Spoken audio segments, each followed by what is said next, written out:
நாம் காண இருக்கும் நாயன்மாரின் பெயர் இசைஞானியார். தன் குழந்தையினால் நாயன்மார்களாக ஆனவர்கள் இசைஞானியார் மற்றும் சடையநாயனார். இவர்கள் சுந்தரமூர்த்தி நாயனாரின் பெற்றோர்கள்.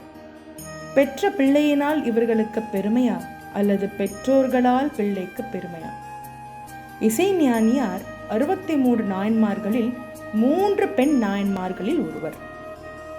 இசைஞானியார் சோழ நாட்டில் உள்ள திருவாரூரில் பிறந்தவர். திருவாரூர் என்றதுமே நாம் நினைவுக்கு வருவது தியாகராஜ சுவாமி.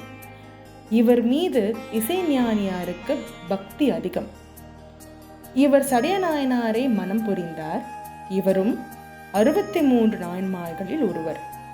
பக்த பிரகலாதனின் தாயை போல இவர் சுந்தரமூர்த்தி நாயனாரை கருவில் சுமந்த போது சிவநாமங்களையே சொல்லிக் கொண்டிருந்தாராம். இதனின் பயனாக இவர்களின் புதல்வன் சுந்தரமூர்த்தி நாயனார் சிவபக்தியில் சிறந்து விளங்கினார். அது மட்டுமல்லாது சுந்தரமூர்த்தி நாயனார் நாட்டு மக்களுக்கு நல் வழிகளையும் காண்பித்தார்.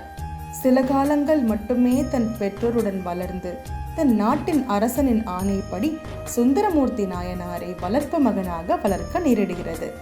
இவரை பற்றி நாம் அடுத்த பதிவில் தெரிந்து கொள்ளலாம். மக்கள் தொண்டே மகேசன் தொண்டு என்பதனை இசைஞானியார் மற்றும் சடையநாயனார் மூலமாக நாம் தெரிந்து கொள்கிறோம். பயணிப்போம் வாருங்கள். 63 நாயன்மார்களை பற்றி இன்னும் தெரிந்து கொள்வோம். தென்னாட்டுடைய சிவனே போற்றி, எந்நாட்டவர்க்கும் இறைவா போற்றி.